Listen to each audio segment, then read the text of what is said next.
Being robust in Space Station 14 means a lot of different things. In this case, I'm going to be specifically talking about how to improve your combat experience. This is more so for antagonists. Security doesn't quite have to play so squirrely, but antagonists need to play very, very dirty because it is typically a small number of people or a literal individual versus many in most situations. So what do the players who are best at combat in this game do that's so different than those that are not very good at combat?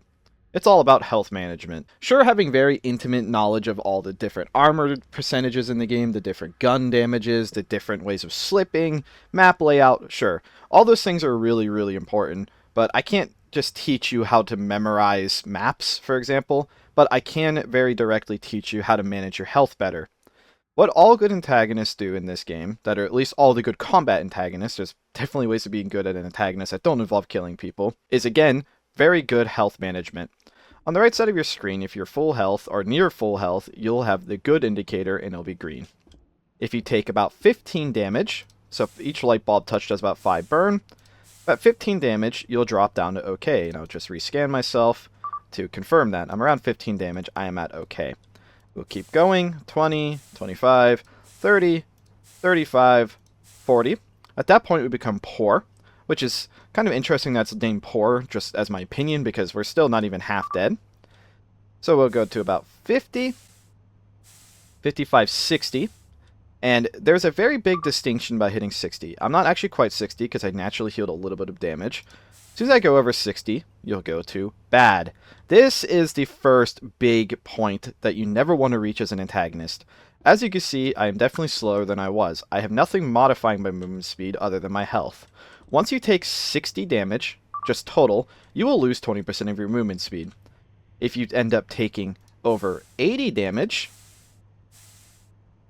your health indicator will not change at 80 damage, but you will slow down even further.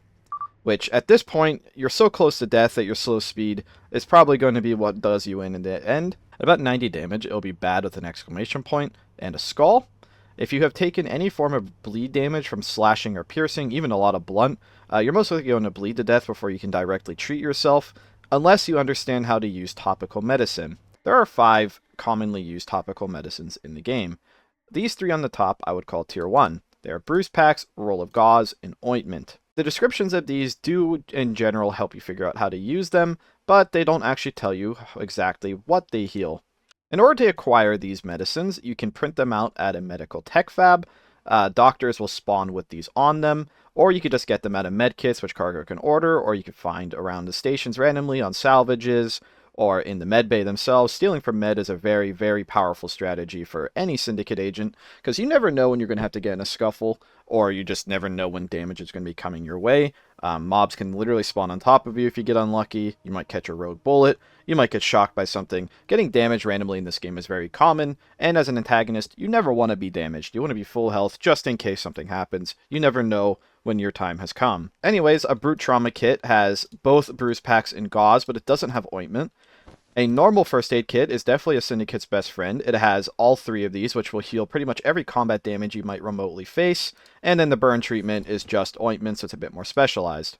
Bruise packs heal 15 brute damage. What that means is it actually heals 5 of each damage category. So it heals 5 blunt, 5 slash, 5 piercing. So if I equip a pickaxe in 2 hands, 5 of each damage, and hit this person, we can then confirm they have taken basically 5 of each damage, and then we'll use a bruise pack on them, and we'll see as soon as it's done, it'll say you have finished healing, and they have healed all of those damages back. So bruise packs, in their perfect case scenario, if you have taken even damage of these 3 brute types, it will heal 15 per use, and it heals rather quickly. So just for example, like if I hit myself with a pickaxe, it only takes 1 click to re-heal that damage, and it's a very fast action, so you can heal quite a lot of damage very quickly with bruise packs if you've taken even amounts of damage. But even still, a full bruise pack has 10 in a stack, and in your inventory it's only a 1x2, so even if you take 50 piercing damage, as long as you get away from a fight, you can heal 50 piercing damage if you just use the whole stack, and it takes up very little inventory space in order to heal that much damage. And that's worst case scenario, is only having 1 type of damage. Gauze is actually rather easy to acquire and very powerful. Gauze specifically only heals slashing and piercing, but it heals 10 piercing and 5 slashing. So if I hit this guy twice and just left click him, we can see he has 10 slash, 10 pierce. One application of Gauze will actually outdo Bruise Packs in this case because it is healing piercing more specifically. So we can see, yes, it did indeed heal 5 slash and heal the 10 piercing. Making Gauze is actually really easy. If you can't manage to steal any of these types of medkits as a Syndicate, you can always just very, very easily make a full stack of Gauze. To make Gauze, you just need 2 cloth, and you can craft it in your inventory. Say you're just really desperate to get some healing, you can just break a light with any weapon, take the light bulb, throw it at a wall, get a glass shard, and just cut up a jump shirt. If you go to like a clothing wardrobe, you can basically make 2 or 3 stacks of Gauze. You just have the patience to actually do it. Each jumpsuit drops 3 cloth, and if I just take the 2 cloth and craft it, yeah, it takes some time, but keep in mind that the number one person that's going to be stopping you as an antagonist is a security officer, and typically they are going to be using ballistic bullets, which do nothing but pierce, and healing 10 pierce a use for a 1x2 item that can stack up to 10, you can heal basically from 99 piercing to full health with a 1x2 stack. So having Gauze on you as a Syndicate agent is very, very powerful. Ointment heals 5 heat, cold, and shock, and 1.5 caustic. The caustic is pretty much null, it's not very much healing, but really the only type of damage you're actually going to be experiencing there is most likely heat. Cold you're not going to experience unless you're like intentionally walking in the space or somebody sabotaging Atmos. You might take some cold damage if you like walk into the chef's freezer or there's an ice anomaly that's cooling down a room too much. But in general, getting cold is not really that common unless you play a lizard, which are much more susceptible to the cold. And getting shocked as like an electrical anomaly shocking you or touching a grill will do shock, but again, this is much less common of a damage type for combat specifically, because lasers are the only real form of heat damage in combat. So of the priority, I would get Bruise Packs first, because in case you're getting hit by bats or something, a roll of Gauze won't help you. But Gauze is much better than Bruise Packs if you're getting shot. It also stops bleeding. Bleeding's not super important. I'm not even going to cover it here, because if you have these medicines, you can almost ignore bleeding. A Medicated Suture is just a much better Bruise Pack, and a Regenerated Mesh is a much better Ointment. They still are 1x2s. They still stack to 10. Advanced Combat Medkits, Advanced First Aid Kits, and Combat Medkits spawn 10 each. So if you can manage to steal one of these medkits, especially the Advanced First Aid Kit, which you can just buy from Cargo, this is a ton of healing. So Medicated Sutures heal 30 Brute, so that means it heals 10 Blunt, Slash, and Pierce per use. And Regenerative Mesh is actually much more powerful than Ointment. It actually heals 10 Heat, Cold, Shock, and 10 Caustic. So again, both of these can heal you from 1 damage off crit to full health, regardless of what damage type you have, as long as you have a full stack of each. So, trying to hoard as much medicine as you possibly can as a Syndicate agent will let you go the miles. One really important tip I almost forgot to mention is that you can't even waste topical medicines. If I just press Z on myself with it, it will just use it once, and then it'll keep using it until I either run out of it or I'm full health from that type of medicine. So even if you don't have a health scanner, and you've completely forgotten what type of damage types you've taken, you can literally just cycle through all the medicines you have on you and just keep trying to use them, because you can never waste them. So you just keep cycling them until you eventually end up being as healed as you possibly can with your medicines. So even if you just forgot what hit you or what type of bullet hit you or what damage you took, just cycle your medicines until you are back to as high of a health status as you can reach with those medicines. If you are a Syndicate agent or a nuclear operative, you pretty much never want to start a fight intentionally if you are hurt. You should always try to be as healthy as remotely possible. This isn't new to Space Station, this is pretty much just gaming in general. In Halo, why would you re-peek if your shields are down? In COD, why peek if you haven't healed? It's the same concept in every game that has health. It isn't necessarily new to Space Station, but the same mistakes are made in this game. I have frequently seen Syndicate agents at 90 damage start shooting at a security officer that they didn't have to. It's like, well, obviously you're not going to win that. I've seen nuke ops who have 70, 80 damage run away from me when I'm playing the medic. I don't know why. I don't know what they're going to accomplish in your death. Like, maybe you might get one more bullet off, and maybe that bullet can make a difference, but why not full heal and make better use of your armor? And while we're talking about HP, it's important to start talking about armor. There's the Web Vest for 3 telecrystals, the Syndicate Hard Suit for 8 telecrystals, and the Cyber Sun Juggernaut Suit for 12 telecrystals. These two are spacefaring. The Web Vest is not. But the Web Vest is very cheap and very good at one thing specifically. I'm not going to sit here and do the math. It's really not all that complicated to explain. If you're wearing a Web Vest and you get shot by a piercing bullet, 70% reduction is crazy. So just for rough example, there's no bullet that does 10 damage. That would make a 10 damage bullet only do 3 damage to you. So that would make it going from 2 uses of a bruise pack to full heal that to 1.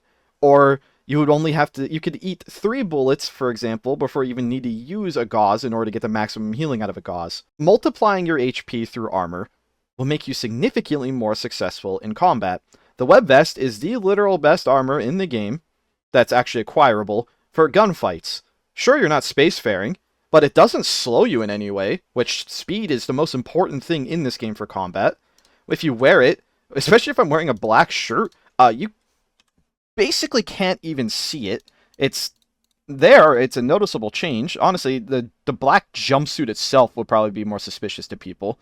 So unless somebody's unpurposely opening the strip menu on me, they're not going to directly even notice that you have a Web Vest. It's not like the Blood Red where it instantly makes you noticeable to everyone. You could throw in 150 HP worth of healing in bruise packs in your vest. You can put your sutures there, whatever you need to. It's just a little bit of extra storage, and keeping it in your vest might make it easier to remember where your medicine is at. But anyways, yeah, the Web Vest doesn't slow you down. It more than effectively triples your HP against piercing damage, and it nearly doubles it against blunt and slash. But again, if you're fighting security officers, it's typically going to be piercing. Security always does have access to lasers, and the Web Vest basically does nothing against that. So that is just always something you're going to have to keep in mind. But again, security officers typically don't have lasers because they're in the armory, and if they do have lasers, they typically are open carrying them because lasers are quite large. Lasers are 16 tiles of space in your inventory, and security officers normally don't run duffel bags because, again, people in combat positions don't really want to be slowed down.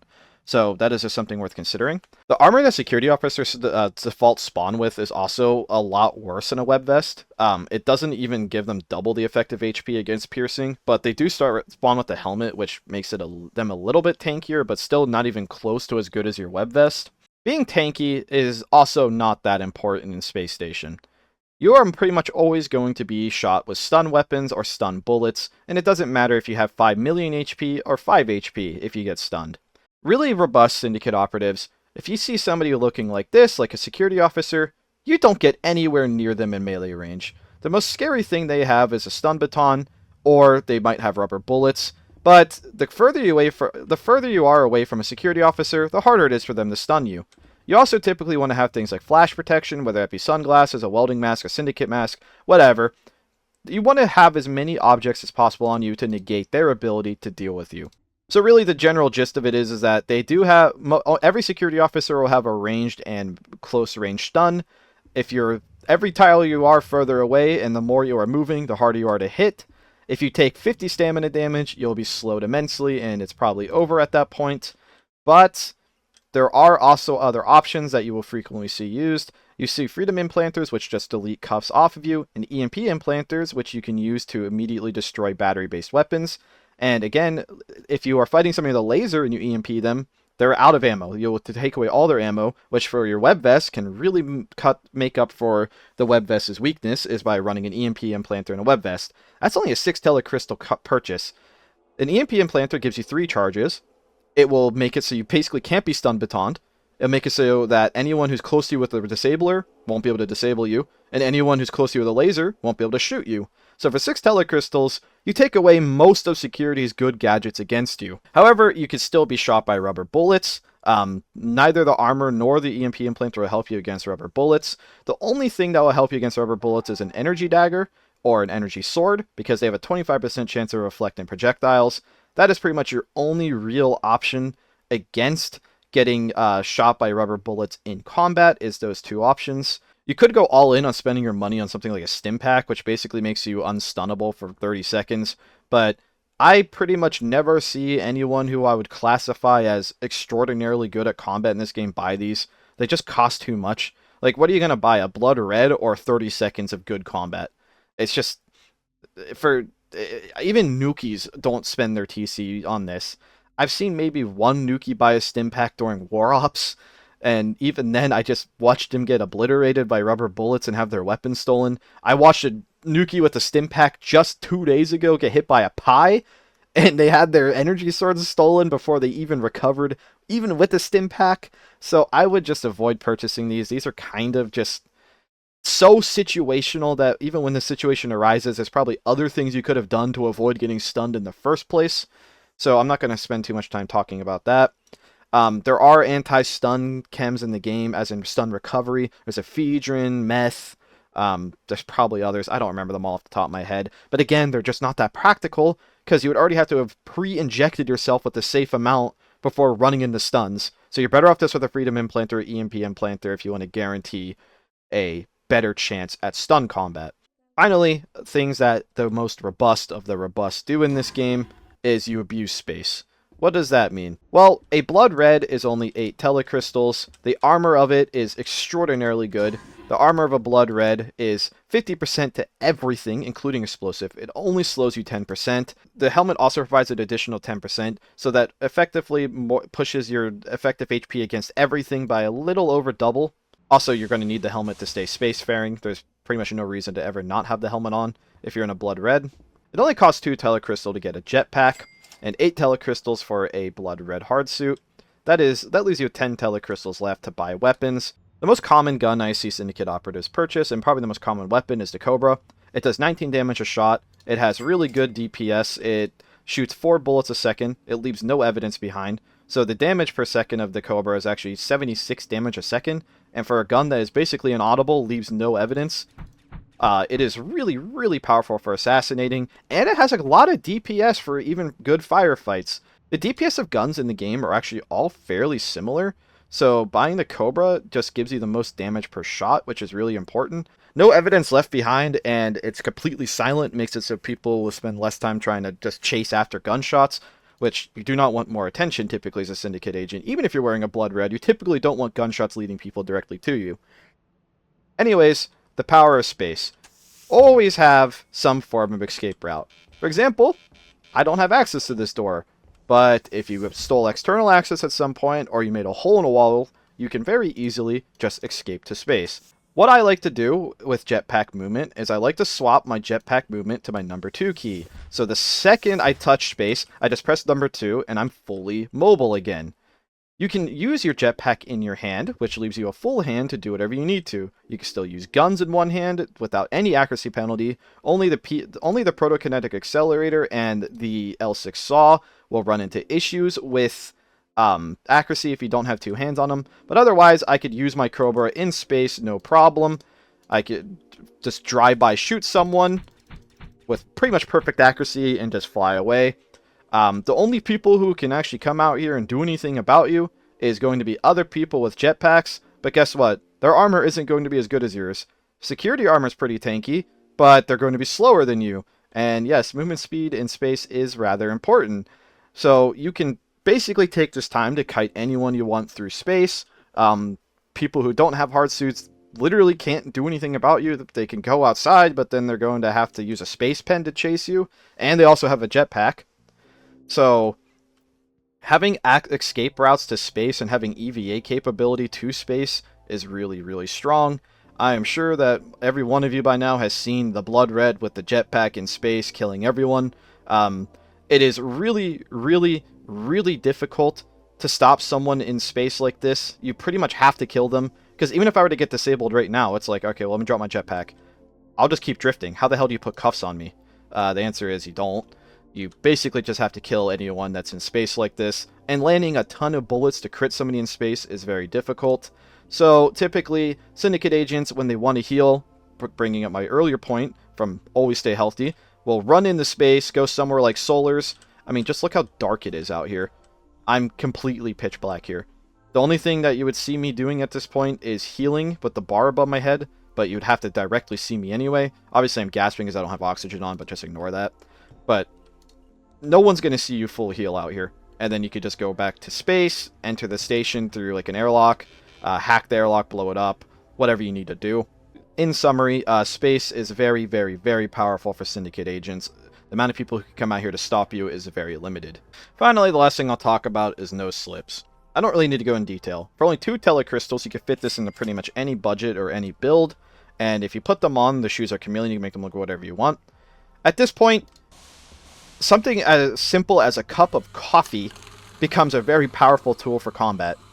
If security is ever chasing you at this point, and say you're not even in a lethal gunfight, you could just throw the cup of coffee on the ground and run straight over it. If a security officer touches it, they'll slip, basically meaning you'll get away.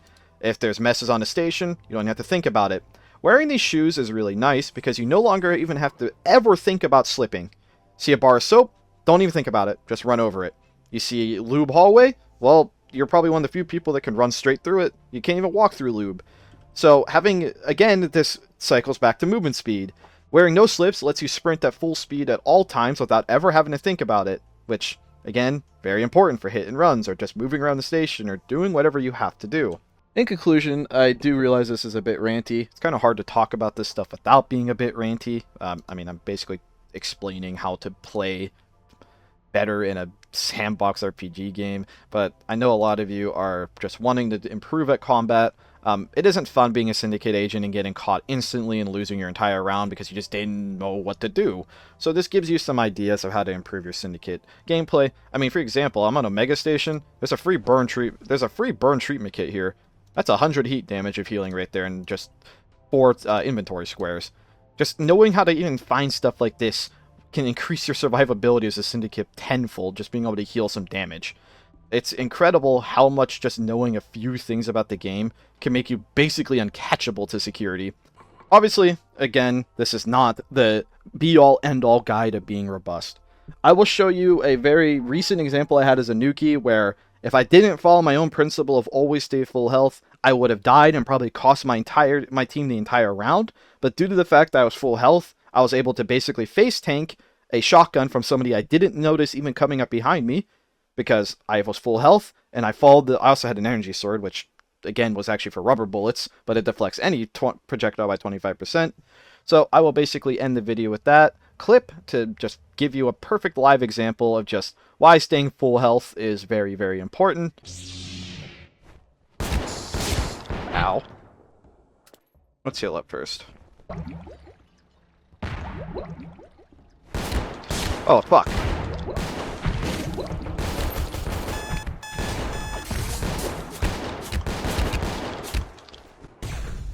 Yeah, that's really all I got. Thank you for watching. Apologize for the rantiness, but I hope this improves some of your gameplay, security officer, antagonist alike.